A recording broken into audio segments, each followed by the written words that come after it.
तो साहेबे लेक्चરમાં શું કહી દીધું પતંગને પતંગ ચડી જાય પતરા ઉપર અને એ કે આજ તો કૂદકો મારલો ઉપરથી। સો હેલો મિત્રો, welcome to my mini vlog. તો સૌથી પહેલા બધાને જય શ્રી રામ એન્ડ રાધે રાધે। તો પાછળ ગાંધી બાપુ પણ આપણા વ્લોગમાં આવી રહ્યા। તો ગાંધી બાપુ પણ વિચાર કરવા માંડ્યા કે ભાઈ આજ તો મુઈએ ફેમસ થઈ જઈએ।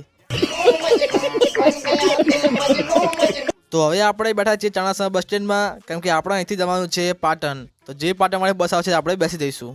તો હવે પાટણવાળી બસમાં બેસી ગયા છીએ અને અહીંથી જવાનું છે પાટણ। બસમાં એટલા માટે બેસીએ છીએ કે દુનિયાના કોઈ પણ સ્થળે જાવ તો લખેલું જ છે કે સલામત સવારી एसटी हमारी। अरे कहना क्या चाहते हो? अरे चाचा मैं कुछ नहीं कहना चाहता हूँ, કેમ કે હવે આપણે આવી ગયા છીએ આપણા ક્લાસરૂમમાં અને સોહિલ બેસી ગયો સાહેબની ચેરમાં।